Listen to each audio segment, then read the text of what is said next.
እችኛዋን ሐዲስ እንደምታያት ደግሞ በአንድ ቀን 100 ሴቶችን ሱሌማን ወሲብ ያደርጋል ይላል። 100 ሴቶችን ወሲብ እንዲያደርግ ደግሞ እንዴት ብሎ ማድረግ እንዳለበት ሪከመንድ ያደረገው አላህ ነው። በአንድ ቀን ውስጥ እንደው እንዴት ሆኖ ነው 100 ሴቶችን ወሲብ የሚያደርገው? ግን ሱሌማን ማለት አንድ ቤት ውስጥ አሰልፏቸው ነው ማለት የታምር ጀብዱ ነው። ታምር ነው።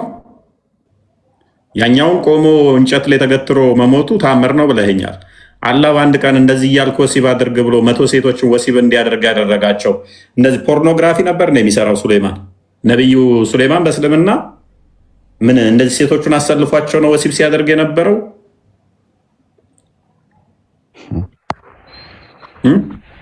አንድ አይደለም ያልኩ፣ ያው ሁለት አይደለም ያልኩ፣ 5 አይደለም ያልኩ፣ 10 አይደለም ያልኩ፣ 20 አይደለም ያልኩ፣ 30 አይደለም ያልኩ፣ 40 አይደለም ያልኩ፣ 50 ሴት አይደለም ያልኩ፣ 60 ሴት አይደለም ያልኩ፣ 100 ነው ያልኩ።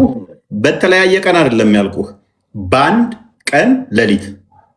እንዴት ነው ሊሆን የቻለው? በተለያየ ቀን አይደለም፣ ልብ በል፣ በአንድ ቀን ሌሊት 100 ሴት እንዴት ነው ወሲብ ሊደረግ የሚችለው?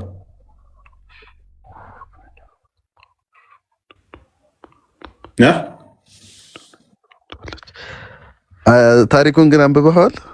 አንብበው ጨርሰናል። ከመቶ ሴቶች ልጅ ሊወልድ ለአላህ ብሎ ማለት ነው። ለአላህ የሚታገል ወንድ ልጅ ለመውለድ ጂሃድ የሚዋጋለት ማለት ነው። ሰው የሚገድል ማለት ነው። እንደ እኔ ብችል እኔም አደርገዋለሁ፣ ብችል እኔም አደርገዋለሁ። አይደለም 100 200 አደርገዋለሁ እኮ። እንዴት ነው እሱ በአንድ ሌሊት የተሳካው? አላህ የሰጠው ጸጋ ነው። ስለዚህ ሴቶቹን እንደዚህ ራቁታቸውን ተርታቸውን አሰልፏቸው ነበር ማለት ነው። እንዴት ጠይቀኛል? አሁን ያለው ልጅ እኮ ነኝ እኔ። ይሄ እኮ ተአምር እኮ ነው። የእስልምና ተአምር ስለሆነ ነብያችሁ ፈለጋችሁ ምሳሌያችሁ ስለሆነ ሱሌማን ተብዬው 100 ሴቶችን በአንዴ እንዴት ነው የተገናኛቸው? እናንተ እንዴት ብሎ መገናኘት እንዳለበትም 100 ሴቶች ወሲብ ሲያደርግ ኢቭን አላህ ያዘዘውን እንኳን ረስቶታል። አውልቀው ይሁኑ ምን ይሁኑ በምንም የምታውቀው ነገር የለም። እንዲያርጎ ነው ምናምን ብላ የመጠየቅ ሆነ ኢብን ቂያም አልጀውዚ እኔ በ15ኛው ሴንቸሪ አካባቢ ነው ኢብን ቂያም አልጀውዚ ብልታችሁ ላይ ጨርቅ ጠምጥማችሁ ወሲብ ማድረግ ትችላላችሁ ያለው እሱ 15ኛ ሴንቸሪ በኋላ የመጡ ሊቃውንቶች ናቸው። ምን ሱሌማንም ሳያውልቅ ወሲብ ያደርጋቸው ነበር እስከነ ልብሳቸው? ወይኔ ውፈ አንተ ያልተረዳኸው ነገር አለ። እሱ 100 ሴቶችን አረጋለሁ እወልዳለሁ ሲል ለአላህ የሚታገልና ጂሃድ የሚወጣ ሰው ነው ያለው። ለምንም ይውጣ። እኔ በአንድ ቀን 100 ሴትን እንዴት ነው ወሲብ የሚደረገው? እስቲ ይህን አስረዳኝ እያልኩ ነው። በአንድ ቀን በደቂቃ ስታካፍለው ራሱ 5 ደቂቃ አይመጣውም። 5 ደቂቃ እንኳን አይቆይም። የተለያየ ቤት ከሆኑ እንኳን የተለያየ ቤት ከሆኑ በመንገድ ላይ ያልቃል ግማሹ ደቂቃ። ስለዚህ ምን ይሆናል? አንዳንድ ሰከንድ ይሆናል ማለት ነው። እዛ ሄድና እንዲህ ነካ ነው የሚሆነው። እንዲህ እኮ አይሆንም። ትምህርት ለማስተማር እንዲህ እያረክ አይሆንም እኮ እየሳቅ እያላገጥክ እኮ አይደለም። በዛው 100 ሴቶች ጋር ሲገናኝ ነበረ። ምን ፖርኖግራፊ እየሰራ ነው ወይንስ የነብይ ነው? ምንድን ነው ታምሩ? ለ100 ሴቶችም በአንድ ቀን እንዲገናኝ አላህ እንዲህ ብለህ ወሲብ አድርግ ያለው። እኔ ግን እንደሚመስለኝ የሚያንጠለጠል ህፃን ገና ይቀራል። አንተ ከነውሱ ቶፊቅ አንድ ጊዜ እኔ እንደሚመስለኝ እንዴት በአንድ ሌሊት ከ9 ሴት ጋር አንተ ትተኛለህ እንዳይባል ያመጣው ሰበብ ይመስለኛል። ምክንያቱም መሐመድ ከ9 ሚስቶቹ ጋር በአንድ ሌሊት ይተኛ ነበርና እናንተ 9 ይገርማችኋል እንዴ 100 እኮ ይተኛል ብሎ በሱሌማን ያሳበበ ይመስለኛል ሀፕን ያላደረገውን ነገር። ሁለት ደግሞ ማን ይበልጣልስ ጉልበት? የወሲብ ጉልበት አሁን ሱሌማን 2 እጥፍ ነው። መሐመድ የ30 ሰው የወንድ ጉልበት ይሰጠው አይደለ? ከ9 ሴቶች ጋር ሲተኛ በአንድ ሌሊት የ30 ሰው። እንግዲህ እኔ ማቀው የፈረስ ጉልበት ምናምን ለመኪና ነው። ለወሲብ ልክ የወሲብ ጉልበት የ30 ሰው የወንድ ኃይል እንደተሰጣቸው ነው የሚለው። ከሱሌማንና ከመሐመድ ማን ነው በወሲብ ጉልበት የሚበልጠው? መሐመድን 2 እጥፍ ነው ማለት ነው። እፎይ እንዳለው ገብቶ ከአንድ ሴት ጋር ግንኙነት ለማድረግ ቢያንስ ስንት ደቂቃ ይወስዳል? 100 ሴት በ24 ሰዓት ውስጥ እንዴት ነው ያደረገው? በ24 ሰዓት አይደለም በ8 ሰዓት ምናምን ውስጥ በ12 ሰዓት ያኛው ያ ኡስታዝ እንዳለው ጨር አድርጎ ቁብ እንደሚለው እንዳውራ ዶሮ ካልሆነ መስጠቀር መቼም እንደዛ አይነት እንትን አላቸው፣ ልምድ አላቸው። አውራ ዶሮ ወይም ዶሮ ነው አይደለ? ወዲያው ጨር በዛ ስታይል ከሆነ ምናልባት ሊያዳርስ ይችላል ማለት ነው። ዝም ብሎ እየወጣ ያ ዶሮ ራሱ እኮ እንጃኔ በቀን 3 ነው የሚወጣው ብሏል እኮ ዶሮ ራሱ ተዶሮ አበልጡም ቢልም እኮ በቀን 3 እንደዚህ እንትን ካለ ነው ብሏል እኮ። ይሄ በአንድ ቀን 100 ሴቶችን ምንድነው እሱ ተአምሩ፣ ጥበቡ፣ ሂክማው እዚህ ላይ ምንድነው? የአላህ ሂክማ ጥበቡ በሉን እስቲ። በመጽሐፍ ቅዱስ ላይ ሱሌማን ብዙ ሚስቶች እንዳገባ ተነግሯል። ያ ማለት ግን ሊተራሊ ሚስቶቹ ናቸው ማለት አይደለም። ሊተራሊ እነኛ ሚስቶች ናቸው ማለት አይደለም። ቁባቶቹ ምናምን የተባሉትም ምንድነው እሱ ንጉስ ስለነበረ ጦርነት ላለመዋጋት ጎረቤት ሀገሮች ምናምን በእንትን ይሰጡታል። የእሱ ሚስት ነች ተብለው በሱ ንብረትነት ውስጥ ይሆናሉ እንጂ ሊተራሊ ሚስቶቹ ናቸው ማለት አይደለም። ሚስቶች which means ወሲ የሚያደርጋቸው እንደዛ ሁሉም ናቸው ማለት አይደለም። እንዳይዋጉ ጦርነት እንዳያደርጉ ጦርነት እንዳይዋጋ ምን ይሆናሉ? የከሌ ሚስት ነች ተብለው ይደረጋል።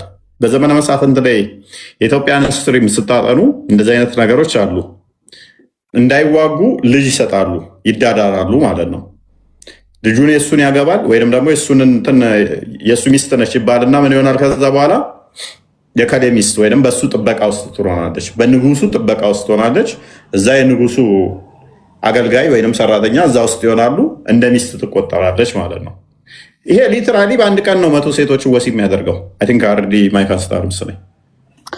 አይ እስልምና ነቢያትን እኮ በጣም ያከብራል ምናምን ብሎ የሚናገሩት ነገር አለና መሐመድ ግን ስለነዚህ ነቢያት የትም ቦታ ያልሰማውን ያላየውን ነገር ያላነበበውን ነገር አምጥቶ እነሱ ታሪክ ላይ መለጠፍ ራሱ በጣም የሚያሳዝንና የሚያሳፍር ነው።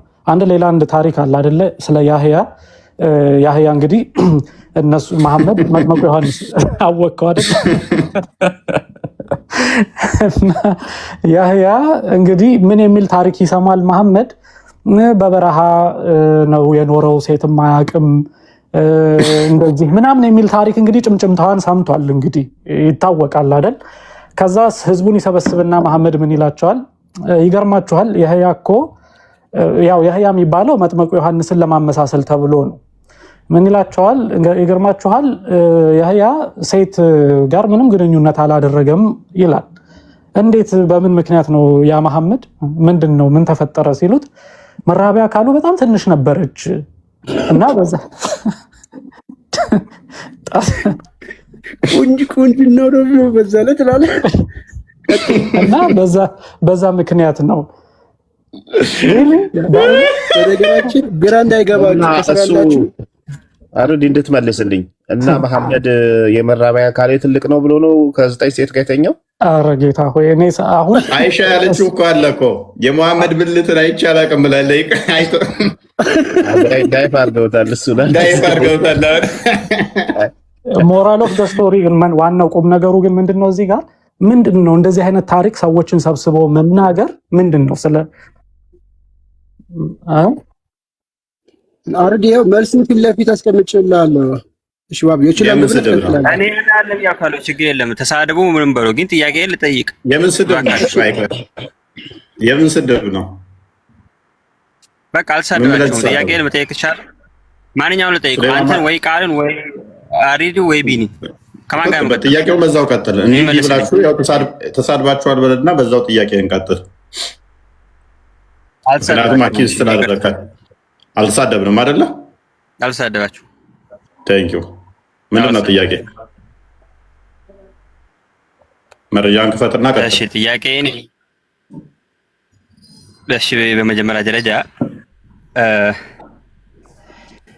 ጥያቄ መጠየቅ የምፈልገው ሚዩት ምናምን እንዳታረግ፣ ቃል በቃል ነው መልስልኝ። የምጠይቅህ ጥያቄ የሆነ ሰዓት ለመግደል ብለህ እንትን ስታነብ እንዳትውል ምልስ እያደረክልኝ እናልፋለን። ልክ እንደኛ እንደምንጠይቀው መረጃ ትከፍትና እዚህ ቦታ ላይ ይሄ እንዴት ነው ብለህ ጠይቅ። እሺ እያልኩ ያለሁት እኔ ጳውሎስ ንገረኝ ማስረጃ ኢየሱስ ክርስቶስ ማስረጃ ጥያቄኛ ያንከተከተሃል ልጠይቅ። አይ ጥያቄው በማስረጃ ብሎ ከሌለ ማስረጃውን ከመጽሐፍ ቅዱስ ነው መቼም ንገረኝ። ይኸው ከፍትልሃለሁ። ልጠይቅ በቃ ያ ኢላሀ ኢላላህ እንደው ላይ በጣም ይገርመኛል። ራሳችሁ ተሸውዱ ማለት ገረም ቀጥል። በራስህ አትስማማ ቀጥል። ጥቅሱን ጠቀስ ጠይቅ ተባልክ እኮ። እሺ ምንድን ማነሱ ጳውሎስ ስለ ክርስትናችን ውድቅ ነው ብሏል። ኢየሱስ ክርስቶስ ሲነሳ ካላየ ነው። ኢየሱስ ክርስቶስ ሲነሳ ያየው ሐዋርያት አለ ወይ? ስሙን ነው የምፈልገው። ማን ነው? ቃል በቃል ላልካት ክርስትናችን ውድቅ ነው የሚለውን መረጃውን እስኪ ጥቀሰው። ቃል በቃል ክርስትናችን ውድቅ ነው የሚለው የቱ ጋር የሚል የለም። አንዴ አንተ እንዳልከው እንደጠየቅከው አመጣልሃለሁ፣ ችግር የለም። አውቀዋለሁ፣ ጥቅሱን ልነግርህ እችላለሁ፣ ግን አንተ እንዳልከው አይደለም የሚለው። እሺ አንብበው፣ ጥቅሱን ካወቅሁ ለምን በስርዓት በለው። አንተ ራስህ እንዳልከው እንደጠየቅክበት አይደለም የሚለው ሲነሳ ካላየ ነው ብሎ ተናግሯልና እንጂ ቃል በቃል ነብዩን ካላየ ነው ክርስትናችሁ ውድቅ ነው አይደለም የሚለው። እና ምን እንደሚለው ጥቅሱ እኮ በስርዓት አንብባ። ቅድሚያ እኮ የምታውቀውን ስትጠይቅ በደንብ አስብ። አትሊስት ጥያቄውን አውቀህ ነው መጠየቅ። ፕሪሳፖዝ አድርገህ ይዘው የመጣኸው ስላለ ያንን ለመልስህ እንደዚህ ከመለሱ እንዲህ ላለው ብለህ ፕሪሳፖዝ ላደረከው እንትን የጳውሎስ ላይ አትጫንበት ማለት ነው። እሱ ላይ ያላለውን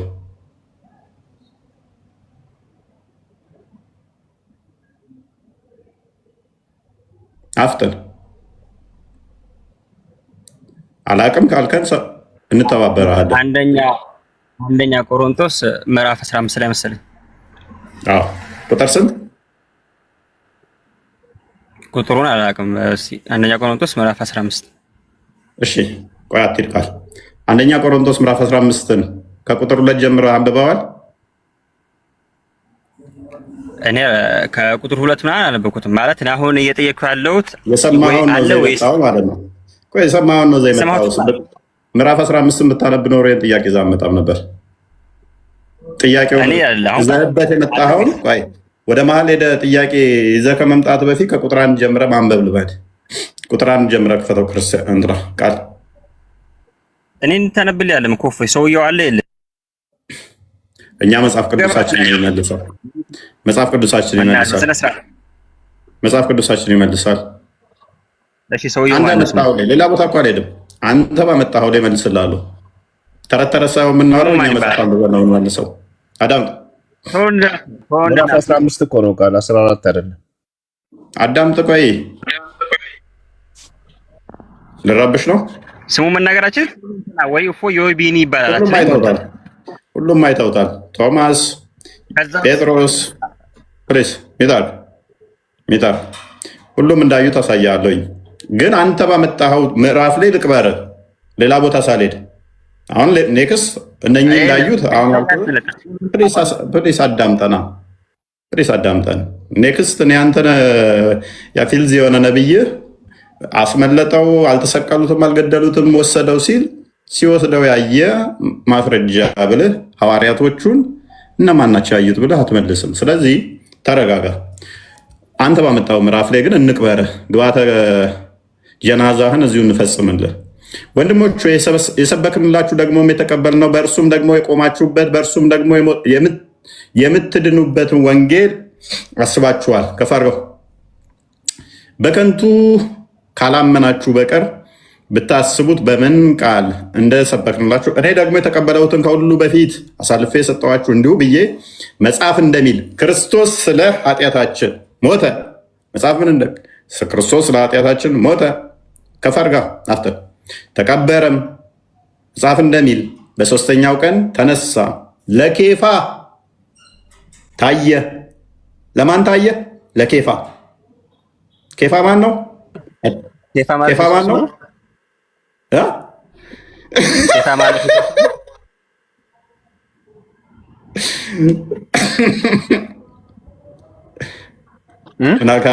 ማን ነው ያለው? የሰው ስም ነው ምንድን ነው? ኬሻ በሳቅ አለ እነኚህ ናቸው እኮ ሊጠይቁ የሚመጡት። አዳምጥ አይደለም ሳቅ መልስ አይደለም እኮ አዳምጥ። ኬሻ ሳይሆን ኬፋ ነው ደግሞ። ለኬፋም ታየ፣ በኋላም ለ12ቱ ለሁሉም እንደታየ ያሳያለሁ አልኩ አይደለ? ለ12ቱም ምን እነኚህ እነማን ናቸው? ማቴዎስ ወንጌል ምዕራፍ 10 ከቁጥር 2 እስከ 5 ላይ ላሉት ከዚህ ስማቸው ሙሉ ስለተዘረዘረ ነው እንትን ማደርግብህ። ከዚህም በኋላ ለ12ቱ ደቀ መዝሙር ታየ ማ ክርስቶስ። ከዛ በኋላ ስለማን የታየው? ከዚህ በኋላ ከ500 ለሚበዙ ወንድሞች በአንድ ጊዜ ምን አለ ታየ። አንድ እስቲ ለማን ታየ? ማስረጃ እንጣለን እስቲ አዳምጥ ፕሊስ። ማን ሰውዬው? ፕሊስ ለ12ቱም አልኩህ እኮ 12ቱም አንተ አንድ ነው የምትፈልገው። ለ12ቱም ስማቸውን ደግሞ ከፈለግ በስነ ስርዓት ነው። አንተ ምን የምጠይቀህ አንተ መጠይቀህም መልስልኝ። ሚውት አታርገኝ። ለጥያቄ እኮ ነው። ለ12ቱም ታየ። ለ12ቱም ታየ። እኔ 12ቱም ታየ አለም። ከ12ቱ ለምሳሌ ማን ነው ስሙ የታየ ያየው ሰውዬ ማለት ነው? ኬፋ ለምሳሌ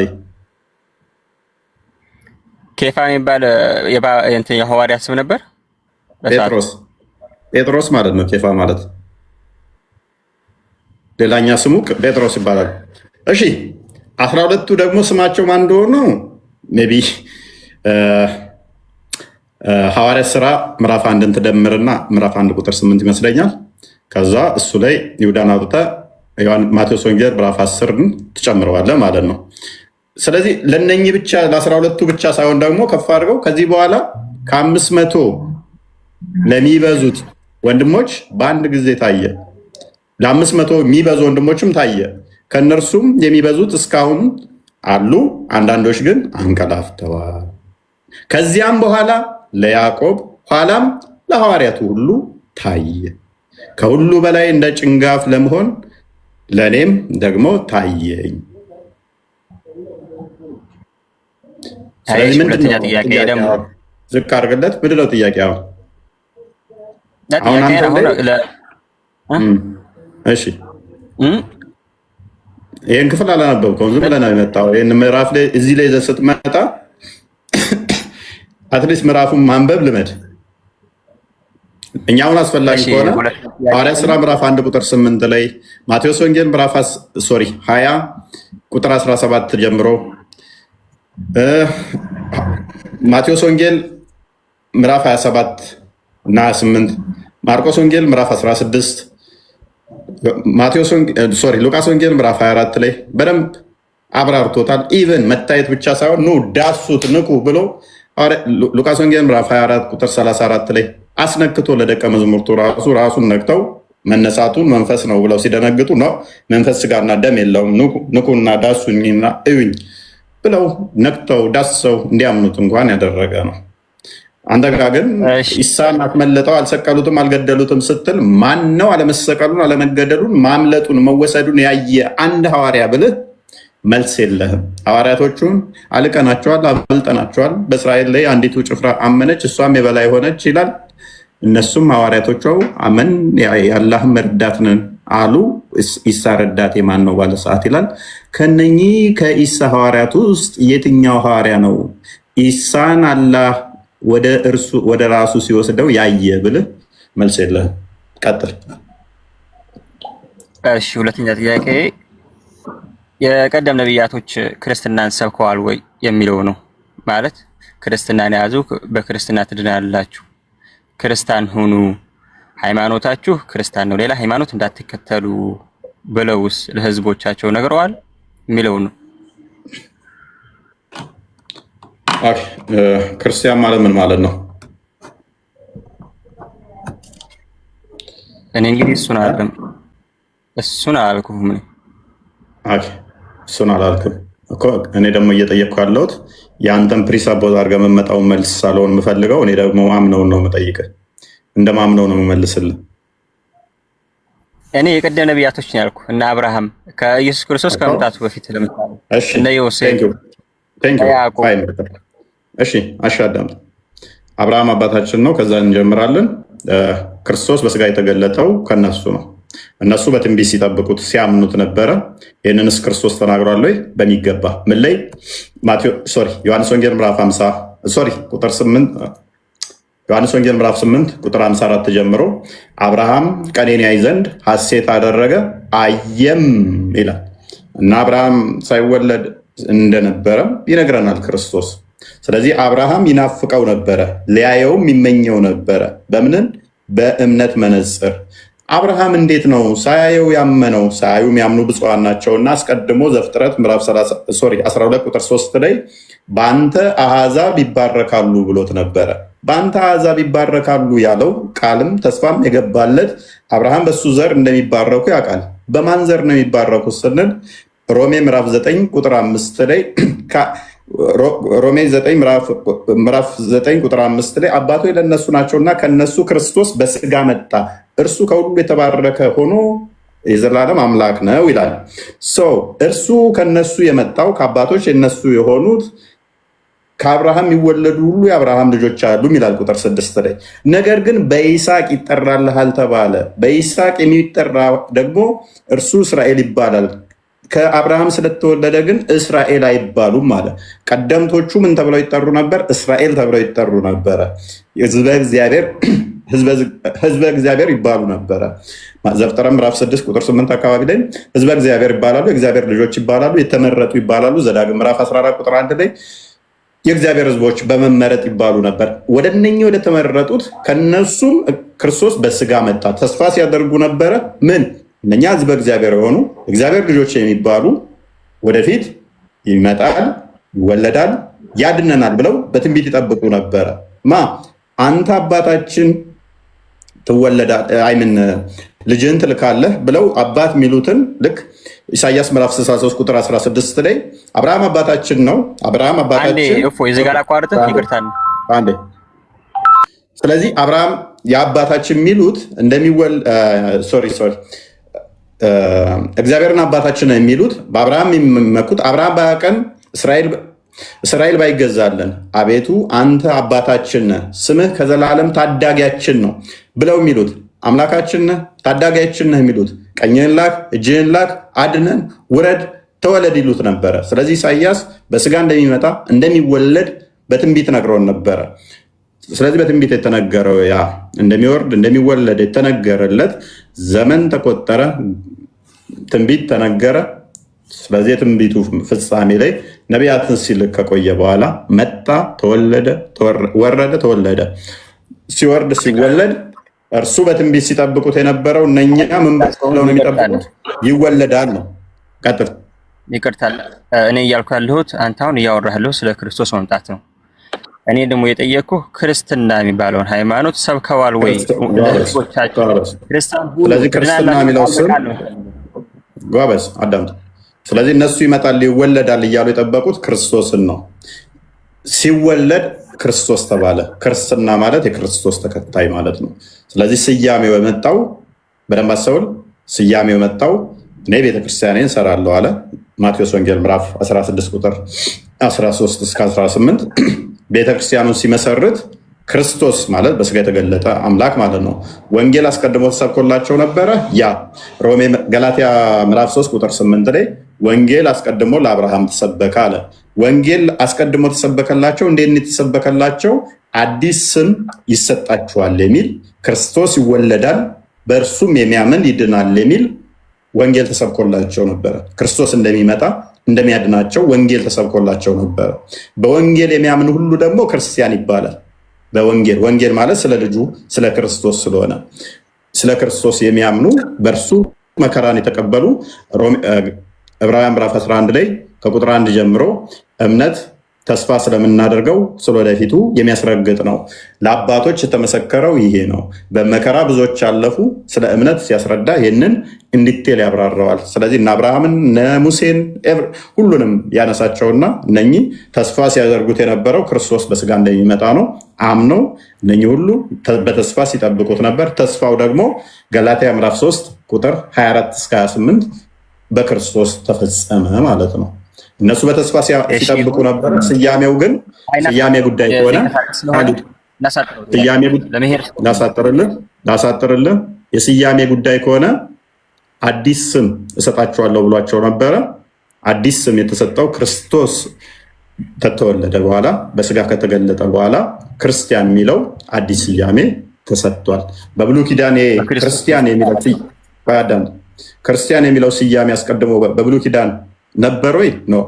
ክርስቲያን የሚለው ስያሜ ተስፋ ሊያደርጉት ስለሚችሉ ስለዛ አዲስ ስም እሰጣቸዋለሁ ተብሎ ትንቢተ ኢሳይያስ ምዕራፍ 56 ከቁጥር 3 ጀምሮ በቤቴና በቅጥሬ ውስጥ የማይጠፋ ስም አዲስ ስም እሰጣቸዋለሁ ብሎ ትንቢት ተናግሮ ነበረ። በአዲስ ኪዳን ተፈጽሟል። እሱ እስልምና የሚል ሃይማኖት ግን የሚታወቅ የለም፣ አስተምሮትም የለም። ተስፋ የሚያደርጉት በትንቢትም የተነገረለት አይደለም። እስልምናማ ነባር በብሉይ ኪዳን ከመሐመድ በፊት ናና አንድ አንጣልኝ፣ አንድ አንጣልኝ። ለአንድና ለመጨረሻ ንጽጽር አቆማለሁ። ይህንን አካውንት ይሰጣለሁ። አንድ ብቻ በቁርአን እንደምሰጥህ ቁርአን አትቀበልም።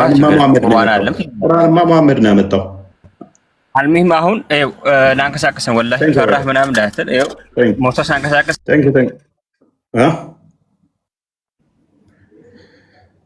ቁርአን ይለኛል እንዴ? አስቀድሞ ነበር ብሎ መሐመድ ላይ ሊሰጠኝ ማለት ነው። መሐመድ የተናገረውን ተረት ተረት የሚገርም እኮ ነው። ዲን ይቀጥ ካሊድ ስራ ወጣው ይመስልሽ ደግሞ እየሰማ እሺ። ለማንኛውም ለሌሎቻችሁም እየሰማችሁ ይሄ እስልምና ላይ ያለውን ሜንታል ይዛችሁ እዚህ አትምጡ። ባይዘው እዚህ መታችሁ የቀደሙት ነቢያት እንደዚህ ተብለዋል፣ ክርስቲያን ሁኑ ተብለዋል፣ ክርስቲያን የሚል የለም ማለት ክርስትና የሚል የለም ምናምን እንዲህ አይነት ድንቁርና ጥያቄ ይዛችሁ አትምጡ። ምክንያቱም ቆይ አንዴ ተረጋጋ ፕሊስ። ምክንያቱም ለሐዋርያትም ሆነ ለነቢያትም ሆነ ለሐዋርያት የተሰበከው እግዚአብሔር ነው፣ ያው ክርስቶስ ወይም እግዚአብሔር ነው። ስለዚህ ፍለጋችንና መከተላችን እግዚአብሔር ነው።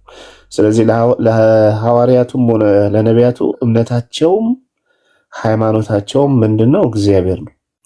ሃይማኖት ማለት ዶክትሪን ማለት ነው፣ ወይ የዛ ያስተምሩ ኮር ነጥብ ማለት ነው። አስተምሮቱ ደግሞ ወደ ምን ይወስዳል? ወደ እግዚአብሔር ይወስዳል ማለት ነው። ስለዚህ ነቢያት አስቀድመው ነቢያት ሲመጡ ምንድነው የሚሉት? የእግዚአብሔርን ሕዝብን ወደ እግዚአብሔር ነው የሚመሩት። ወደ እግዚአብሔር ተመለሱ፣ ከጣዖት ራቁ፣ መሲሁ መጥቶ ያድናችኋልና ተስፋ የምታደርጉት መሲሁ ይመጣልና በዛ ተስፋ ኑሩ፣ ስለ ኃጢአታችሁ መስዋዕት አቅርቡ የሚል አስተምሮ ነው። ወደ እግዚአብሔር መመለስን የሚያስተምር እንጂ አንዴ ፕሊስ አትበጥበጥ። ምን እንደሚያቃስትብን ምን አውቃለሁ፣ ምን እንደሆነ አላውቅም። ከሚስት ጋር ከሆንክ አይደለም ከሚስት ጋር አይደለም። አንተ በምን አውቀህ እውቀት ነው እንደምታወራ እኛ ጋር? አንተን ካየው ራሱ አሬ ነው የሚመጣ ታውቃለህ። እየቃማችሁ እየመጣችሁ ፕሊስ እየመረቀናችሁ አትምጡ። እናትህ ትበላ። ይሄ ኢከካም የሆነ ልጅ ማታውቀው ነገር አታወራ። በቃ መጀመሪያ አንብብ። ቁርአን ነው በአማርኛ የገባው። ቁርአን በአማርኛ ሲቀራ ነው። አንብብ መጀመሪያ። እሺ መጀመሪያ እስኪ አንብብ። ምላሽ አለ። እሺ ምላሽ አለ። ከብት ምላሽ አለ ወይ? ኢየሱስን አምላክ ያልክ አንተኛ ጋር ጭንቅላት የሌለውን አላህን እኮ አንተ አምላክ ብለሃል እኮ። ሯጩን አላህ እኮ አምላክ ብለሃል እኮ አንተ። እግር እኮ እያመለክ ነው አንተ ወንድማችን። አንተ ትሻላለህ እኮ ከአላህ። አንተ ፊት እየታየኝ ነው፣ መነጽር አጥልቀሃል። ጭንቅላት የሌለውን እኮ እያመለክ ነው ወንድማችን ሸምሱ። አላህን ሽጠው ብልህ ራሱ ቀፎ አልሸጥም ትለኛለህ። አይ ቲንክ ነጋዴ ትመስለኛለህ። አላህን የምሬን ነው ሽጥ ብለህ ራሱ ከብት ይሻላል ከአንተ። አንተ በምን ጭንቅላት ነው? ምላሽ አለ ወይስ ጥያቄ አለ? ጥያቄ አንተ ሰው ነው ቢል አንተ ያወራሉ እንዴ? እና ምንድነው የገባው ቤቴ? በምን አቅሜ ደስ ይላል። እውነትህን ነው። በምን አቅሜ የምታወራ አንተ ጀዝባ? ስጨርስ ዝም ብለህ ሌላ ስራ እስኪ ማትችል ወሬ ዝም ብለህ ሻታ ትለቃለህ ዝም ብለህ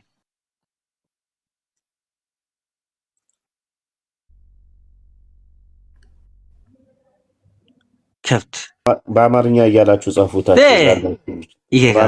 ምን አገናኝ ቁርአንና እሱን ምን አገናኝ? በአማርኛ ብላችሁ ጻፉለት። እስልምና መገለጫ እንዲህ ነው። ጥያቄ አለ? ጥያቄ ካለ እንቀበል። ማን አንተ ጋር ያወራል? ከብት ማታወራ ከሆነ ከኔ ጋር ለምን ቤት የገባህና ጥያቄ ትሰድበኛለህ? እናቴ ዝም ብለህ ፖፖምባ አትልቀቃ። ታዲያ ማታውቀውን ነገር እኮ ምላሽ እየሰጠኝ እኮ ነው። ከአንተ ጋር ማን ያወራል እያልክ ግን ምላሽ እየሰጠኝ ነው። ዝም ብለህ ፖፖምባ አትልቀቅ። እሺ መጀመሪያ የራስን ጥና ነው። የራስን መጀመሪያ እስከ ያና አውራ ከምን እስከ ምን እስከ ሁሉም ነገር አይቴ ሁሉም ነገር አንብብ። የራስን ማጻፍ ራሱ ምን ሃስኬፕ ማለት ነው? ቁርአን በአማርኛ ሃስኬፕ ጻፉለት። ዝም ብለህ ፎንፋት መጀመሪያ ማጻፍን አይቴ ሁሉም ነገር ተረድተ በኋላ ነው ሌላ ማጻፍ የምትነካካው። ጀዝባ አላህ መውረጃው ሰዓት ደርሷል። ተበሳጨ። ጀማል ቀጥል። ጀማል እንኳን ደህና መጣ። ዶንቆሮ ጋር አታወራ እባክህ እናቱን። ጀማል ቀጥል። አወራ አላወራ ምን የሚመጣ ለውጥ የለም። አላህ ነው እንደ ቤታችን የገባው ዝበል ሙጀለም አላህ ታቃለህ እናንተ አላህ እባክህ ተረጋጋ። የመሐመድ ጂኒ ይሰፍሮብሃል እንደ ያለኝ እኮ ቅድም ሙስሊሙ ገብቶ ዲኒ ሰምታል። የመሐመድ ጂኒ ነው እንደያዘ ያለኝ ያ ሰማኝ እኮ የመሐመድ ሙጀለም የመሐመድ ጂኒ ነው ያለብህ። አስባል መሐመድ ጂኒ እንዳለበት አንተ ጋር የሚገቡት እኮ ነገረመኝ። ሙስሊሞች እንዴት አንተ ጋር ይገባሉ እኮ ነገረመኝ። እናመሰግናለን። ባለፈው ወድቄ አይደል የመጣው? ወድቄ አይደል አንተ ምን ልትሆን ገባ ቤቴ? ባለፈው እኮ ወድቄ መጥተህ እንዴት ነው ሙስሊሞች አንተ ጋር የሚገቡት እኮ ነገረመኝ እኮ። እኔም እኮ የገረመኝ አንተ እንዴት ነው ቤት የገባው? አይነ ስውር ነህ እንዴ? ያስጠላ። አንተ ጋር አሬ ነው መጣ አንተ ጋር ማውራት ራሱ አንተ ጋር ማውራት ራሱ አሬ ነው የሚመጣው። ምን እኔ ነኝ የማስቀዝን? እንደዚህ ካስቀዘንኩማ ጥሩ ነው። ጀዝባ ጭራሽ አንተ መሐመድ አይደለ እንግዲህ። ታዲያ ጣራ ላይ ወተን እንዳናይ መሐመድ አሩን ሲያራ ጣራ ላይ ወተን ያዩት ነበረ። ሳቦ ናዲን አንተ ዝም ብለህ አንብበው አስበው ስታረና ማለት ነው ሲያስበው ምን ጥያቄ መልሳለሁ እንዴ? አሁን አንተ እነዚህ ጋር ገብተህ ራሱ መነጋገር ከእንደነዚህ አይነት የአይምሮ ድሃ ከሆኑ ሰዎች ጋር አንተ አፍታም ነህ። ምን መልስ ስትባል እኮ ጸጥ አልክና እኮ ጀማል አደመጥክ እኮ። አሁን ሸምሱ የመጨረሻ እድል ነው የምሰጥህ። ሸምሳዲን ምንም አታመጣም አንተ። ምን ይገት ኑሮ ነው ዝም ብለህ ተሰምቶናል። በቃ እናመሰግናለን። የዜናል ካዝናናህን አላህን እኔ ባንተ ውስጥ ስለማየው ነው ምዝናናው። አላህ ከዚህ የተሻለ እውቀት ሊኖረው ስለማይችል ማለት ነው። ያ ምክንያቱም አምላካችሁ ያስተማራችሁ ስለ ብልት ነው እንጂ ስለ አስተምሮት ምንም መልስ ስለሌለ ያላቸው አማራጭ መሳደብ ነው። ሰው ያለውን ነው የሚሰጠው። ሙስሊሞች ደግሞ እዚህ ቤት ገብተው ያላቸውን ነው የሚሰጡት። ያላቸው ደግሞ ምንድነው? ስድብ ነው። እኛ እንሳደብም የሰው ሃይማኖት አንነካም ይሉሃል እኮ ሙድ ሲይዙ እኛ እንሳደብም። መዲና አትሳደቡም አይደለ? ሙስሊሞች ወንድሞችሽ እንዴት ናቸው? ነገራችን ላይ አንዳንድ ሰው ተሳደበና ሁሉም ሰው ይሳደባል ማለት አይደለም። ከስንት አንድ ሰው ባለ ያለ ከስንት አንድ ሰው ደግሞ መልካም ሰው አለ። የእናንተ ልጆች አብዛኞቹ ባለጌ ናቸው። አብዛኞቹ ተሳዳቢ ናቸው። የእኛ ልጆች እንደዚህ በአፋቸው ሲጸዳዱ አታገኛቸውም። እናንተ ጋር መጥተው ወይም ሙስሊም ገብተው ጥያቄ ላለመመለስ አላውቅም ስለእናንተ፣ ግን እንደዚህ ታያቸው የሚሳደቡም አሉ። ግን ያኔ በብዛት አንተ ጋር መጥቼ ተሰማ ብዙ ጊዜ ስድብ ነው። ያም ሆነ ስድብ ለሁሉም ነገር መልስ አይሆንም መሳደብ። አንድ ሰው ጥያቄ ካለው ይጠይቃል፣ ጥያቄ ከሌለው ደግሞ ዝም ብሎ ይሰማል። ግን ደግሞ ነብዩ መሐመድ ያስተማረው ትምህርት አለ። ያው ሰሂህ በሆነ ሐዲስ ላይ ኢማማን ነው ያስቀመጠው፣ አይሁድና ክርስቲያንን ሰላም አትበሏቸው፣ ካገኛቸዋቸው እንደውም በጠባቡ መንገድ ግፏቸው፣ አጨናንቋቸው ይላል። አይሁድና ክርስቲያንን በሰላምታ ራሱ ሰላም ማለት የለብሽም ይላል።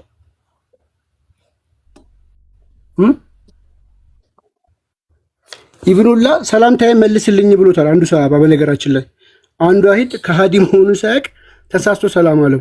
ይኸውልሽ አቡ ሰይድ አልሙተወሲል ለአንድ ሰው ሙስሊም መስሎት አለ ሰላምታ ያቀረበለት እንደሆነና ኋላ ላይ ግን ከሃዲ መሆኑን ካወቀ ሰላምታዬ መልስልኝ በማለት ሰላምታውን ማስመለስ ይኖርበታል ይላል። ሰላምታ ሰጥታኛለች። አሁን ሰላምታዋን ልመልስ እንደ መዲና መልስላት። እንግዲህ ተሳስታ ሰላም ያለች መልስላት። እፎይ ሙስሊም ናሽ ግን መዲና ፕሮፋይሏ ምናምን ሳይ ጸጉሯን እኔ ቅድም ነው ሰላም ናችሁ ያልኳችሁ። ስድቡን ተውና ጥያቄ ካላችሁ ጠይቁ ነው ያልኩት። ሙስሊም ነሽ አንቺ? አልሐምዱሊላህ ሙስሊም ነኝ። ምን ነው? አይ ውስጥ ገብቼ ፕሮፋይልሽ ምናምን ሳይ ጸጉርሽንም እዚህ ጋር ምለቀሻልና እንዴት ነው ሙስሊም ኮሽ ነው? ዘመናዊ ሙስሊም ነሽ አንቺ? እንዴት ነው ጸጉርሽን ላይ የለቀቅሽው ብዬ ነው። ኦር ያንቺ ፒክቸሮች አይደሉም። ሙስሊም ነኝ ያው ግን ምኪን ብዙ እውቀት የለኝም ለዛ ይሆናል። ስለዚህ ይሄ ሂጃብ ምናምን የሚባለውን ነገር አትከተይም፣ ዝም ብለሽ ኖርማል ሙስሊም ነሽ ማለት ነው። ውስጥ ላይም ፎቶሽ ምናምን ስላለ ኖርማል ክርስቲያን ነው የመሰልሽ ነበር ጸጉርሽን ለቀሽ ሳይ ማለት ነው። አልተሸፈንሽም ለማለት ነው። ያው ስለምትሸፈኑ እናንተ ኤኒሃው ሙስሊም ነኝ ካል ግን ያኔ እኔ ደግሞ አላህ አላደለኝም ለዚህ ነገር። ቆይ ስላላደለሽ ሳይሆን ከዚህ ተረት እንድትወጪ ይሆናል ታያለ። ግን ይሄ አለባበስሽ ይሄ ነፃነትሽ እስላማዊ ሸሪያ ባለበት ሀገር ቢሆን እንደማቺ ታውቂያለሽ አይደል? ሙሉ ለሙሉ አይፈቀድም። ሴት ልጅ ጸጉሯን ገልጻ መሄድ አይፈቀድም። እንደፈለገች አለባበስም አይፈቀድም። ይሄን አውቃለሁ። ግን ያው አንድ ቀን እስከማቆም ድረስ እንግዲህ ዞሮ አላህ ይቅር ይለኛል። ምንም ብሰራ ምንም ወደ አላህ እስከተመለስኩ ድረስ ይቅር ይለኛል። አይ እሱን ቻንስም አታገኝም። ይሄን አስበሽ ይሄን ለመናገር እንኳን ምንድነው ክርስቲያን በሆነ ሶሳይቲ ውስጥ ስትኖሪ ነው ወይም ደግሞ ሴኩላር በሆነ ዓለም ውስጥ ስትኖሪ ነው እንጂ አሁን ለምሳሌ ይሄን ለማሰብም እስልምና ውስጥ ሆነሽ ይሄን ማሰብም በመጀመሪያ እንደዚህ ሆነሽ በመገኘትሽ ከፍተኛ ቅጣት ነው የምትቀጭው ማለት ነው። ያለ ሂጃብ መውጣታችም ሙሉ ለሙሉ መሸፈን አለብሽ። ሲጀመር ከቤት መውጣትማችም በእስላማዊ ሕግ መሰረት ካለ መሐረም ወይ ደግሞ ካለ ጠባቂ ማለት ነው። ለከተኝ እኔና ወደ ለሰው አይመለከተውም። ሸሪዓው አይፈቅድም። አዎ በቁርአን ላይ ተቀባይነት የለውም። አንድ ሴት ልጅ ሂጃብ መልበስ አለባት። ግን ደግሞ የሚጠይቃት አላህ እንጂ ሰው አይደለም። ሰው ነው የሚጠይቃት። እንደዛ ብለሽ ሸሪዓው ይጠይቅሻል። ቅጣት ሁሉ አለ፣ እስር ሁሉ አለ፣ ግርፋት ሁሉ አለ ማለት ነው። ይሄን ባለማድረግሽ እንደዚህ ሆነሽ በዚህ ሲስተም መውጣት ምንድነው እሱ? አሁን ፖይንት ምንድነው እሱ? እኔማ ፖይንቴ ሙስሊም ነኝ ብላ ስትለኝ ውስጥ ፒክቸሯን ሳይ ምናልባት ሴኩላር ታስለብሳት ነው። ኖ ለብስ አይደለም። እስልምና ምን ያህል የሰው ነፃነት ላይ እንደሚቆም በዛው እንድትረዳ ነው። ይሄን ምናልባት ይህን ነፃነት ያገኘችው ሴኩላር በሆነ ዓለም ውስጥ ስላለች ነው እንጂ በእስልምና ውስጥ ቢሆን ኖሮ እንደዚህ አትሆንም የሚለውን እንድታቅ ነው። እሷም ስትናገር አላህ ነው የሚጠይቀኝ ብላለች። ነው አላህ አይደለም፣ ሰዎች ናቸው የሚጠይቁሽ። አላህ አይጠይቅሽ። ሰዎች በህግ መሰረት ሰዎች እንደሚጠይቁኝ ለኔ ናልሽ ማስረጃ አለ። ሰው ስለኔ የማረገውን ነገር ሰው እንደሚመለከተው ማስረጃ አለ ቁርአን ላይ። አዎ ሼሪያው ያለ ሂጃብ ሼሪያው እንድትወጪ አይፈቅድልሽም። በሼሪያ የሚተዳደር ሀገር አንድ ሰው በእርግጥ እንደፈለገ መልበስም ሆነ ምንም ሆነ ይችላል። የሚጠይቀው አላህ እንጂ እኮ ሰው አይመለከተውም ስለማንም ሰው። መዲና በደንብ ብታጠኝ ናካም ምን መልበስ እንዳለብሽ የሚወስኑልሽ ሰዎች ናቸው። ምን መሆን እንዳለብሽ የሚወስኑልሽ ሰዎች ናቸው። ከቤት መውጣትም ራሱ ያለባለሽ ፈቃድ አንደኛ አትወጪም። ከወጣሽም ደግሞ ወንድ ጋር አብረሽ ነው የምትወጪው። የሚጠብቅሽ ወንድ ያስፈልጋል። የምትሄጅበትን መንገድም የተመጠነ ነው። ከዚህ ኪሎ ሜትር በላይ መሄድ አትችይም ነው ተብሎ የተቀመጠልሽ። እነዚህ ሁሉ ሪስትሪክሽኖች በሼሪያ ባለበት ሀገር ላይ አንቺ በነፃነት እንዳትኖሪ የተደረጉብሽ ትልቅ ጫናዎች ናቸው እና አሁን ያለሽ ነገር በእስላማዊ ሕግ መሰረት ሙስሊም ሆነሽ የሚያስቀጣሽ ነው። ካስፈለገሽ ማስረጃ ልንሰጥሽ እንችላለን። አንድ ሴት ማለት ነው ባለትዳር ከሆነች ግዴታ ነው የባሏን ትዕዛዝ መጠየቅ አለባት። ምክንያቱም እዚህ ቦታ ልሄድ ነኝ ብላ ባሏን መናገር አለባት። በእስልምናም ሆነ በክርስትና ይሄ መቼም ያለ ነገር ነው። ሁሉም ሰው ከባሉ ትዕዛዝ የሚወጣ ያለ አይመስለኝም። በእናንተ እምነት እንደዛ ይላል? ከባላችሁ ትዕዛዝ ወጡ ይላል? ነው። እሱ እኮ በመመካከር እና በመከባበር ከሆነ እኛ የምንቀበለው ነገር ነው። ግን እስላማዊ ላይ ያለው ግን በዛ መልኩ ሳይሆን በተጽዕኖ። ለምሳሌ አንቺ ባልሽ እናትሽ ጋር እንኳን የሚሄድ ብትፈልጊ ባልሽን አስፈቅደሽ ካልሆነ በስተቀር መውጣታችን። እሱ ግን በፈለገው ጊዜ የፈለገው ሚስቱ ጋር የሚሄድ መብት አለው። አይደለም ከቤት የመውጣት አንቺን ቤት አስቀምጦ ሁለተኛ ሚስት ሌላ ሄዶ አግብቶ ከእሷ ጋር መሄድ መብት አለው ነው። አሁን ስታነጻጽሪ መዲናዬ እንደው ነገሮችን ኖርማላይዝድ ከሆነ ነገር ጋር አይደለም። በጣም በከፍተኛ ተጽዕኖ ውስጥ ባሉ ማህበረሰቦች እና ኖርማል ደግሞ ተመካክሮ ባልና ሚስቶች ከባሏ ውጭ ማትወጣ ባሏም ደግሞ ከእሷ ውጭ የማይወጣውን ሲስተም ሳይሆን እያወራን ያለ ነው። አንቺ ከቤት ለመውጣት ባልሽ መፍቀድ አለበት፣ በየትኛውም ኮንዲሽን ለመውጣት ማለት ነው። ከወጣሽም ደግሞ ጠባቂ ያስፈልግሻል ማለት ነው። እሱ ግን የአንቺን ፈቃድ አይጠይቅም። እንኳን ከቤት ለመውጣት እና ሌላ ሚስት ሁለተኛ ሚስት በአንቺ ላይ ለማግባት ፈቃድሽን አይጠይቅም። ስለዚህ በዚህ ልክ እያወራ ይሄ ራሱ ክርስትና ላይ ያለ ክርስቲያኑ ነው። አንድ ሰው ሚስቱን አግብቷትኛ አስቀምጦ በሷ በላይ ደግሞ ሌላ ሴት ጋር ይሄዳል። ይሄ ክርስትና ላይ ማለት እስልምና ላይ ብቻ አይደለም። ክርስትና ይፈቅዳል። መዲና አንድ ወንድ በሚስቱ ላይ ሁለተኛ እንዲያገባ ክርስትና አንድ ሴት ብቻ ነው የሚታዘዝለት፣ አይፈቅድለትም። በእናንተ እምነት አይፈቀድም ሁለተኛ ሴት ለማግባት። ግን ደግሞ ያም ሆኖም በእሷ ላይ ይሄዳል። ይሄ የታወቀ ነገር ነው። በሁሉም እምነት አለ። በእስልምና ቢያንስ አግብቷት ነው የሚኖረው። እችን ሚስቱ ናት፣ እቺ ሚስቱ ናት ይታወቃሉ። ግን በክርስትና ላይ ደግሞ እቺ ሚስቱ ናት ይታወቃሉ፣ አችኛዋ ግን አይታወቁም። እሱ ብቻ ነው የሚያውቃት። እሺ መዲናዬ፣ አሁን በሰዎች ስህተት ሃይማኖትን የምንለካ ከሆነ ለምሳሌ በእስልምና መጠጥ መጠጣት ይከለከላል። በጣም ብዙ የሚጠጡ ሙስሊሞችን ላመጣልሽ ይችላሉ። ከአራት ሚስት በላይ ሌላ ቦታ የሚሄዱ ሰዎች ሊመጡ ይችላሉ። ስለዚህ በእነሱ እስልምናን አትለኪም። እስልምና በራሱ ህግ ነው የሚለካው፣ ክርስትና በራሱ ህግ ነው። አሁን ሰዎች እንደዛ ሊያደርጉ ይችላሉ። አሁን ሊያደርጉ ይችላሉ። ይሄን ሲያደርጉ እኛ ተሳስተዋል እንላለን። እናንተ ደግሞ የእናንተ ትልቁ ችግር አራት ሚስት ሲያገባ ትክክል ነው አላህ ፈቅዶለታል ትላላችሁ እንጂ ስህተት ነው አትሉም።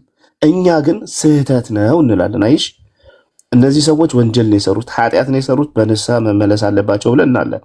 እናንተ ደግሞ የምትሉት ምንድን ነው? አይ ትክክል ነው አላህ ፈቅዷል። አንድ ወንድ ገና ለገና ሌላ ሴት ጋር ይሄዳል በሚል ፕሪሰፖዝ አራት ሴት እንዲያገባ መፈቀዱ ይሄ ትክክል አይደለም። ወንጀልን ማበረታታት ነው፣ ኃጢአትን ማበረታታት ነው።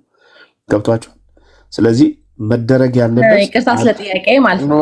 እኛ ላይ በእርግጥ እስልምና ላይ አራት ሴት ፈቅዶለታል፣ ሐላል ነው ሊያገባ ማለት ነው። በእስልምና አራት ሴት ተፈቅዶለታል። ወንድ ሀሳቡን አትቀይሪው። አሁን ሀሳቡን አትቀይሪው።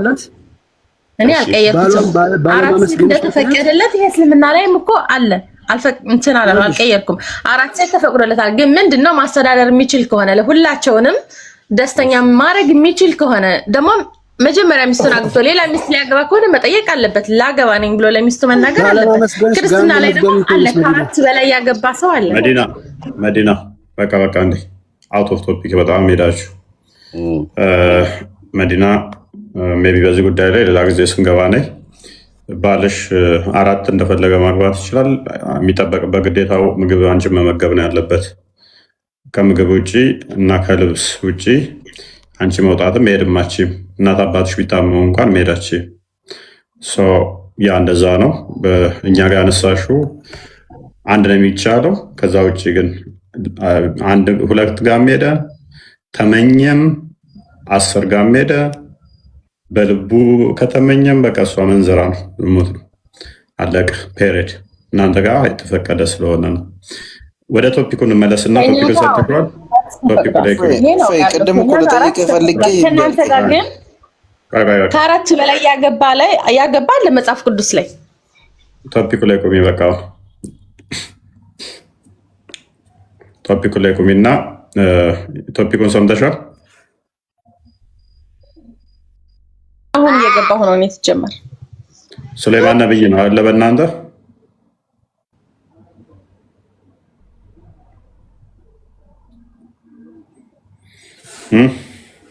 ሱሌማን በፊት እኮ እኔም ተናግሬያለሁ። ብዙ እውቀት የለኝም ስለ እስልምና ብያለሁ።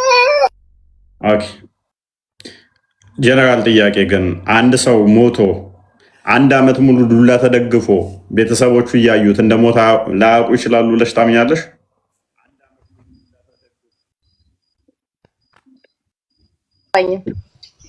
አሁን ለምሳሌ አንቺ ቤትሽ ውስጥ የሆነ ወንድምሽ ምናምን በር ላይ ሞቶ ዱላ እንዲህ ተደግፎ 1 ዓመት ሙሉ ይቆማል ብለሽ ታስቢያለሽ?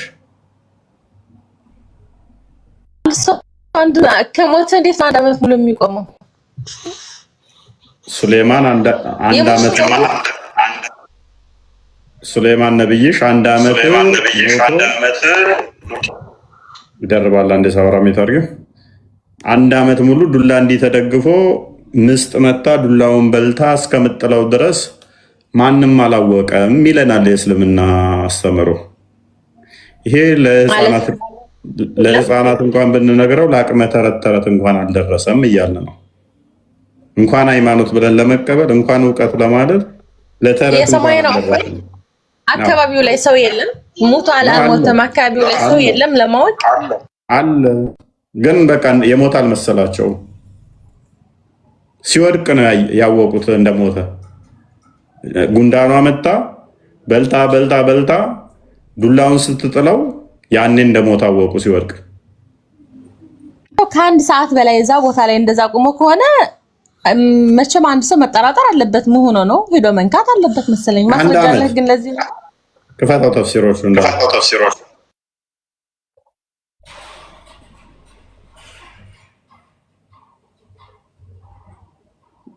እንግዲህ 1 ዓመት ሙሉ ሰውየው አይታጠብም ወይ ምግብ አይበላም ወይ? ሱሌማን ደግሞ ይሄ አዲስን አንዴ እዚሁ አድርገው። ቆይ እዚህ አዲስ ላይ አሁን እንትን ባለው ላይ ብታዩ በአንድ ቀን አንድ ወንድ ስንት ሴት ጋር ብዙ እንደው በጣም ሴሰኛ ነው ቢባል ከስንት ሴት ጋር ወሲብ ሊያደርግ ይችላል? መዲና እኔ አላውቅም። መቼም ከ2 በላይ ይሄዳል ብዬ አላስብም። እስቲ ትንሽ ከፍ አድርጊው። በጣም ሱሰኛ ቢሆን በአንድ ሌሊት 1 ቀን ያቸው። ስለዚህ ነገር 2ማ ትንሽ ነው። ነብያችሁም እኮ 11 ድረስ ሄዷል። ሱሌማን በአንድ ሌሊት 100 ሴቶችን ነው ወሲብ የሚያደርገው። 100 ሴቶችን አስቢው እስቲ። በየሰከንዱ ነው እንደ ወሲብ 100 ሴቶች የተለያዩ በአንድ ቀን ማታ። ኤኒዌይስ ይሄ ሀዲሱ እሱን ነው። አሁን ወደ እንትኑ መልሰው ሲሞት ደግሞ ያለውን ፓርት እናሳይሽ። ሲሞት 1 ዓመት ሙሉ ዱላውን ተደግፎ ማንም አላወቀውም ይለናል። ይሄ ለህፃናት እኔ ለልጆች ብናገር ይስቁብኛል። ምንድነው እንደ ወደፊት ስወልድ ልጄ ናተረት ልንገርህ፣ ሱሌማን እኮ ሞቶ ዱላ ተደግፎ 1 ዓመት ሙሉ እንደሞተ አላወቁም ብዬ ብነግረው ዳድ ትፎግር የለ እንደ ረላሽ በል እንደዚህ አይነት ቀልድ እንደ ልፎግረኝ ነው በቃ ፍታ አያስቅም ነው የሚለኝ። የ3ኛ ገና 4-5 ዓመቱ ላይ ማለት ነው 4-5ቱ ላይ ኢብን ከሲር እናድርገው።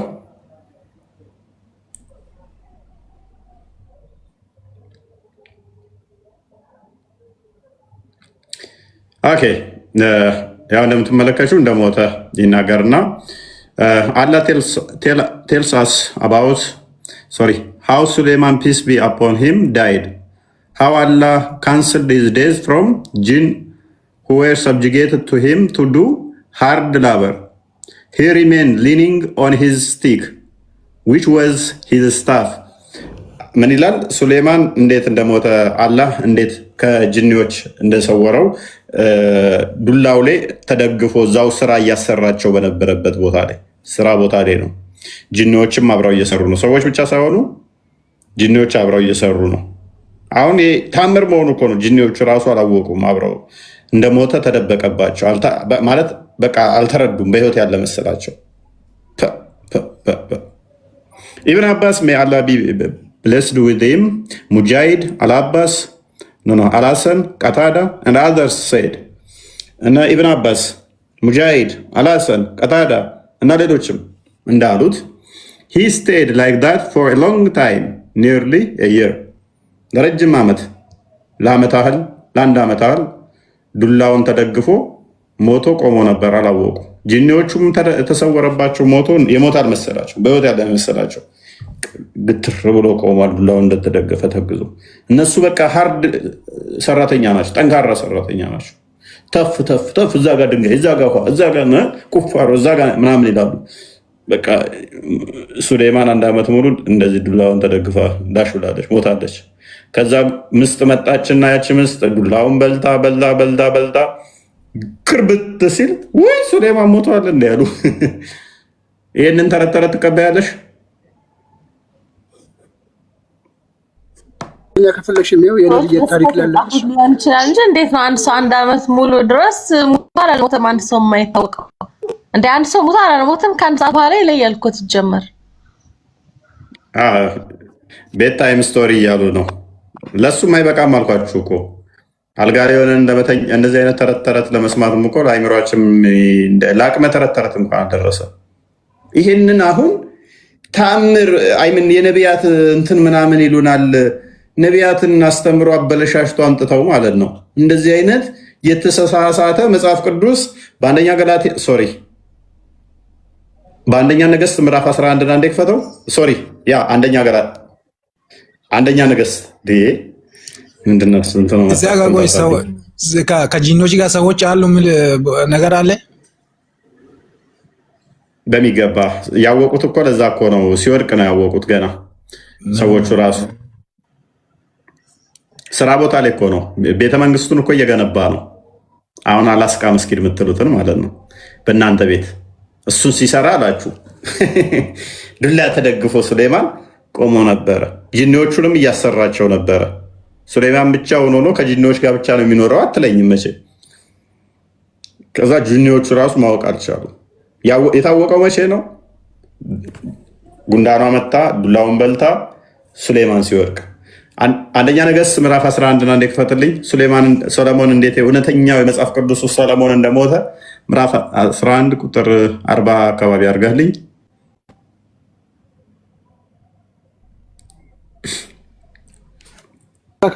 ሌላ ስልክ ልቀይር። ምንም ለቤት ታይም ስቶሪ ራሱ በአማርኛ ያለውን አንብቤ አታስረዳም?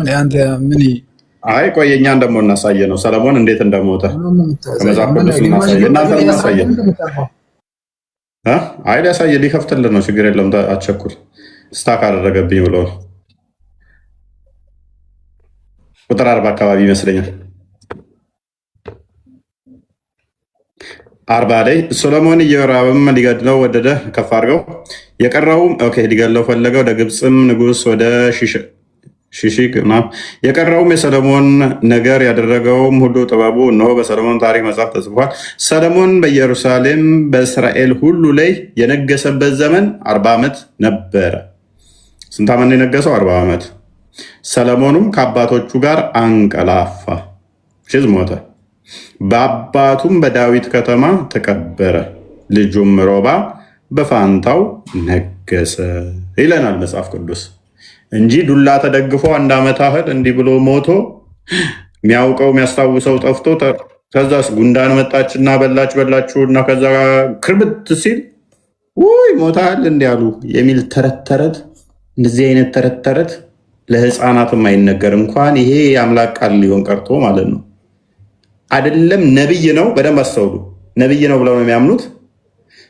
እንደገና ደግሞ የሀገር መሪ ንጉስ ነው ብለው ነው የሚያምኑት። የሀገር መሪ የሆነ ነብይ የሆነ 1 ዓመት ሲገተር ውዱ አድርግ አይሉትም፣ ምግብ ብላ አይሉትም፣ ጁማ አሰግድ አይሉትም። በአንድ ቀን ከ100 ሴቶቹ ጋር ወሲብ የሚያደርግ ከሆነ ሚስቶቹ እንዴት ነው እሱ ዛሬ ከኔ ጋር ተኛም አይሉትም። ከ100 ሴቶች ጋር ወሲብ የሚያደርግ ከሆነ በእርግጥ አንድ ግማሽ ልጅ እንደወለደ ይናገራል። ልጁ አባቴ ብሎ አይጠራውም። መልስ ሳይሰጣቸው 1 ዓመት፣ 1 ቀን አይደለም 1 ዓመት ፀሐይና ዝናብ ሲፈራረቅ ምንም ማታ ተገትሮ ሲያዩት ቀንም ሲገተር ሐውልት ነው እሱ። ምን ብለው ያስቀመጡ ታውቃለህ? ይህን የሱሌማንን ታሪክ ካስቀመጡ በኋላ ሱሌማን በሚሞቱበት ጊዜ ቆመው እንደነበሩ ከአንቀጹ እንረዳለን ካለ በኋላ ትልቅ ስልጣን የነበራቸው ንጉሥ ሱሌማን አለይሂ ሰላም እንደ ቆሙ ህይወታቸው ማለፉን ቆም ብለን ማስተንተን የሚጠይቅ ክስተት ነው። ሱሌማን ቆሞ ማንቀላፋቱ ማስተንተን የሚጠይቅ ክስተት ነው። ማስተንተን አለብን። ምንድን ነው ብለን መጠየቅ አለብን እያለ ነው። ነገር ግን አሉ ከዛ ሁሉም ነቢያት አኗኗራቸውም ሆነ አሟሟታቸው ከኋላ ለሚመጡ ህዝቦች ሁሉ ተቀርቶ የማያልቅ ጥበብ ነው። ማሻአላ ጥበብ በጣም ይገርማል። ሱሌማን 1 ዓመት ሙሉ ቆሞ ሞቶ በዙሪያው የነበሩ ነው የሚለው በዙሪያቸው የነበሩ ውስጥ አንዳቸውም ህይወታቸው ማለፉን አላወቁም ነበረ።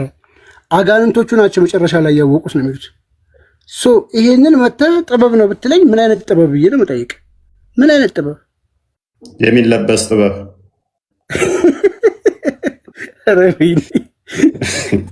ይህ አንደኛ ነው። ወድጄዋለሁ።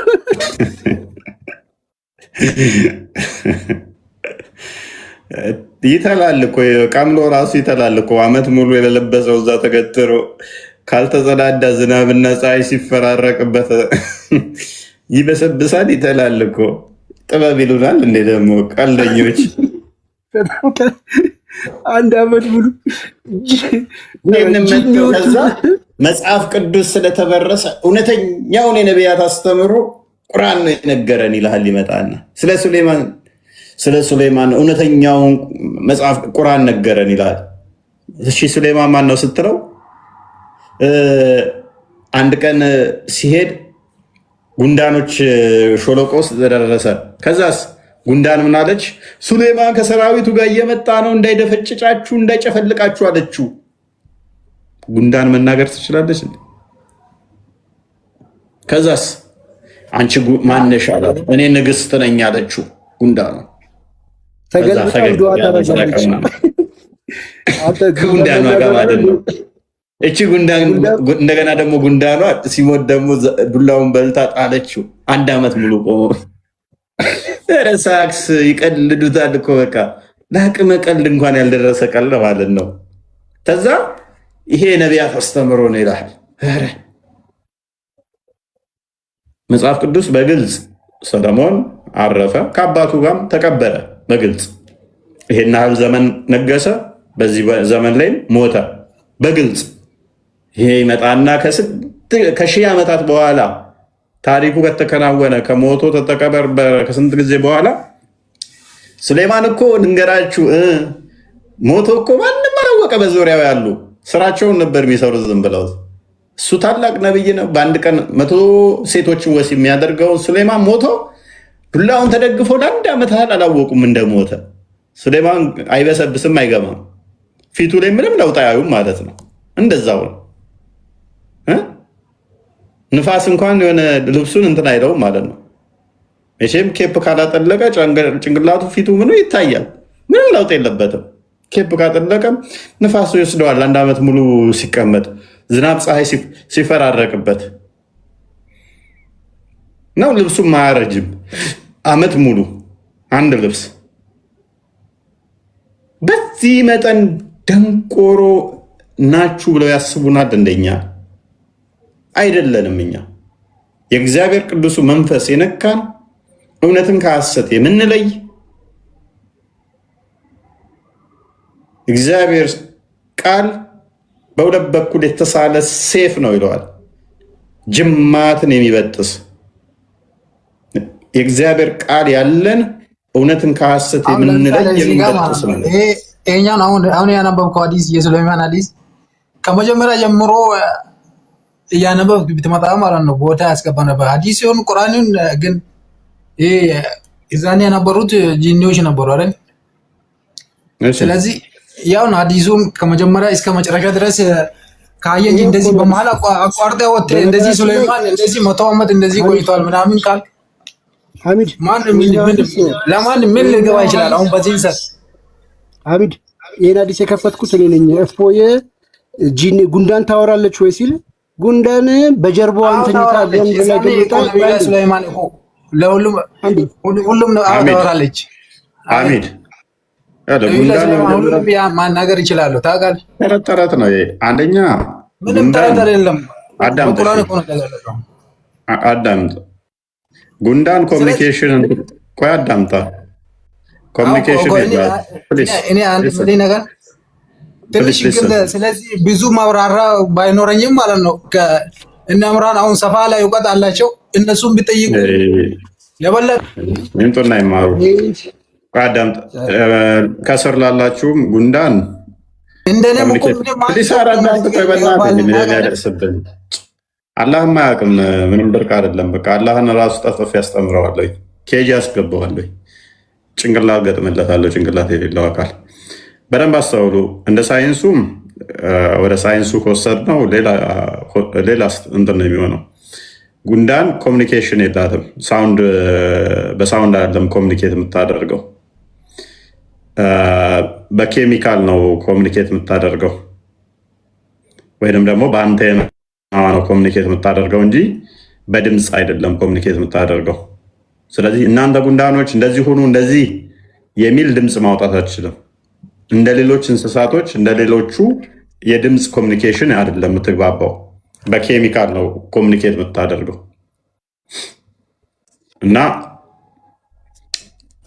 ከሚናገሩት እንስሳት አይነት አይደለችም። ሲጀምር ሳትፈጠር ይሄ የተፈጠረ መባሉስ ቦስ ጉንዳኗ ሳትፈጠር ይሄ ዘላለማዊ ያልተፈጠረ ቃል ነው ይሉናል። ይሄ እንግዲህ እዚህ ጋር በጉንዳን ሸለቆ ውስጥ ያለች በመጡ ጊዜ አንዲት ጉንዳን ነች የተናገረችው። አንዲት ጉንዳን። እናንተ ጉንዳኖች ወይ ልብ በሉ። አንዲት ጉንዳን ምን ብላ ተናገረች? እናንተ ጉንዳኖች ወይ ወደ መኖሪያችሁ ግቡ፣ ሱሌማንና ሰራዊቱ እነርሱ የማያውቁ ሲሆኑ እንዳይሰባብሯችሁ አለች። ይሄንን ያለችው ማነች? ጉንዳን ነች። ንግግሩ የተፈጠረ ነው ያልተፈጠረ? ጉንዳኑ የተፈጠረች ነች። አዎ። እንዴት ታዲያ ንግግሯ እንዴት ሊቀድም ቻለ? እሷ ሳትፈጠር። አመድ ይሄ ዘላለማዊ ቃል ነው። አመድ እንኳን እንዳመጣ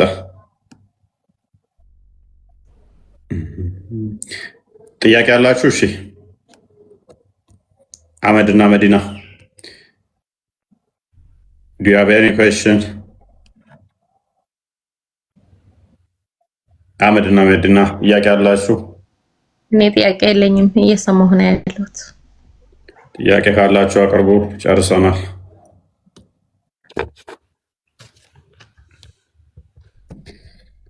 ለዛሬ ይብቃት። አመድ ጥያቄ አለ? አንተ ብልያ መርዶኪዮስ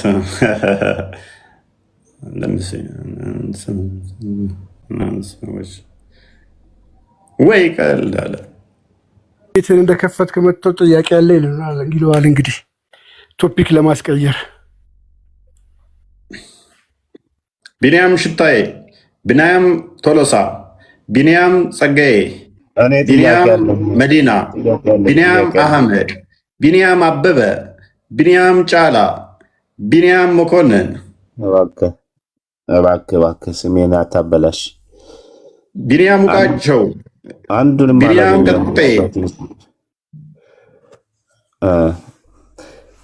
ለማንኛውም መዲና ፎሎ አድርጌሻለሁ። ምናልባት ፈቃደኛ ከሆንሽ ፎሎ ባክ አድርጊ። ከዛ ውጭ ፎይ ጨርሷል ይመስለኛል እና እንግዲህ እስካሁን ቆይተናል። ለነበረን ቆይታ እናመሰግናለን። መተኛት ካለብህ ተኛ፣ ውጣ። ጥያቄ ልጠይቅ ነበር፣ በቃ በውስጥ እጠይቅሃለሁ። ቀጥል፣ ችግር የለውም።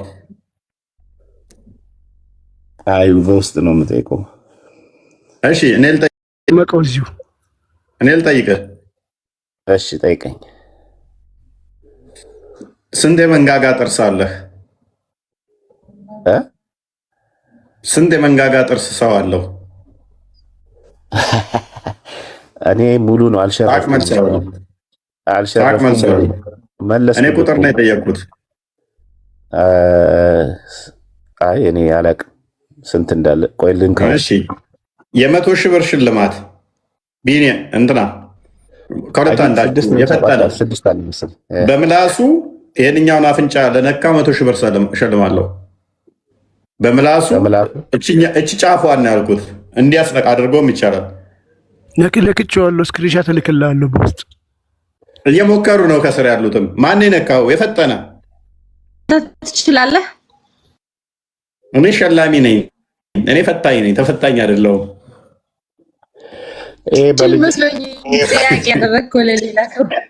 እሺ አሁንም አልቻላችሁም፣ አልመለሳችሁም። ይሄን የሚችለው በልጅነቱ ተሳዳቢ ምላስ የሚያወጣ ሰው ከነበረ ነው የሚችለው። እኔ አሁን ምላሴን ተገርፌ ስላደኩ አልችልም። ምን ምላስን ቆርጠው ነው? አይ በቃ ስታወራ ምላስን እያወጣ አታውራ፣ ዝም በል። ትልቅ ሰው ካለ አዋቂ ካለ ዝም በል ተብዬ ስላደኩኝ ምላስን አውጣ ተብዬ ተገርፍ ያለው ምላሴ ነው። ምንድን ነው ያንተ ምላስ? እንትን ኩምቢ ነው እንዴ? ምንድን ነው የእንትን የኤሌፋንት ምን ነበር? የዝሆን ኩምቢ። የዝሆን ኩምቢ ነው እንዴ አንተ ምላስ? ባይገረፍም ነበረ እንደዛ የሚሆነው። አሁን ተመጥኗል። አየህ ተገርፎ። ስለዚህ አውጣ እየተባልክ ለአቅመ መገረፍ ከደረሰ እኮ ኩምቢ ነህ። አይ ምን ትንሽ ወጣ አድርገም ትችላለህ። ለማንኛውም በጣም ምላሳ የሚሆኑ ሰዎች ምላሳቸውን አውጥተው የሚሳደቡ ሰዎች ሊገጥምላቸው ይችላል ከአፍንጫቸው ጋር አይደለ? እንደዚህም አለ። ትክክል ነህ ካላችሁ አንድ ቁጥር ጻፉልኝ። ስለዚህ ምላሳም ነበርኩኝ እያልክ ነው በፊት? ኧረ አልነበርኩም። ተገርፌ ነው ያለኩት እኮ። ተገርፈሃል እኮ። የተገረፍከው ምላስን እያወጡ የገረፉበት ምክንያት ምላሳም ተሳዳቢ ስለነበር ሲገረፍ ምላስ ያጥራል እንዴ? ያው አንድ ቁጥር ጻፉ። ምላስ ያጥራል እንዴ? ምንድን ነው ያመጣብን ወገናችን? ቆይ እንደዛ አሁን ለምሳሌ አንድ ሰው አንድ ልጅ ስበላ አንተ ደግሞ እንደው ነገር በምንድን ነው የሚገባ? አንድ ሕፃን ልጅ የሚገረፈው እኮ እንዲስተካከል ነው አይደለ? በእርግጥ በዛ ባላምንም፣ አሁን ላይ በዛ ነገር ባላምንም፣ ግን አንድ ሕፃን ልጅ የሚገረፈው ለምንድን ነው? እንዲስተካከል፣ ስርዓት እንዲይዝ ነው። ሁሌ ያጠፋል ማለት አይደለም እና እንዲፈራ ዱላ እና ከዛ ነገር እንዲቆጠብ ነው። እና ለማንኛውም ስትገረፋ ክርክር አላርገውና እኔ ምላሴን አልነካም ባፍንጫዬ። ይሄ በቃል ይመስለኛል። እሺ አሁንም አልመለስክም እስካሁን ድረስ አመረረ አሉኝ። ምላሴ ይደርሳል አፍንጫ ጋር ትላለህ። ሞክረዋል እኮ ብዙዎች እኮ ሞክረዋል። የሚገርመው ነገር እኔ እኮ ጅልነታቸው እኮ የሚገርመኝ። እስቲ የሞከራችሁ ጅሎች እስቲ ሁለት ቁጥር ጻፉ እስቲ። በአፍንጫችሁን ምላሳችሁ በአፍንጫችሁ ለመንካት የሞከራችሁ ሁለት ቁጥር ጻፉ እስቲ። የፈጠነ ለመንካት የሞከራችሁ ብቻ ለመንካት የሞከራችሁ ጅሎች እስቲ ሁለት ቁጥር ጻፉ። ጅል ነን ብለው ሲጽፉ ራሱ ለመንካት የሞከራችሁ ጅሎች ሁለት ቁጥር ጻፉ።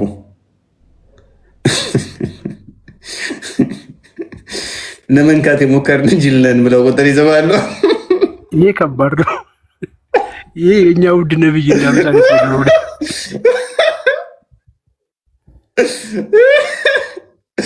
ምንድነው? እኔ ሞክር ያለው ምንድነው? ቻሌንጅ አለ። አልሳካም ብሎ ነው ነካተ የ100,000 ብር ቻሌንጅ አለ እንዴ?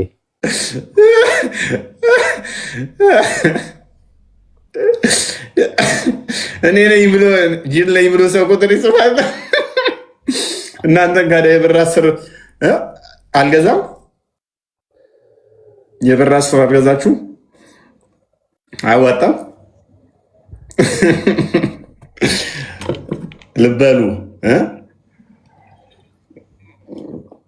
ልበሉ እና አሁን ቢበቃንስ? ደህና አደሩ። መልካም አዳር። እናመሰግናለን ሁላችሁንም። ታፕታፕ ኮፒ ሊንክ ላደረጋችሁ ጊዜ ያክብርልን። መልካም አዳር። እሺ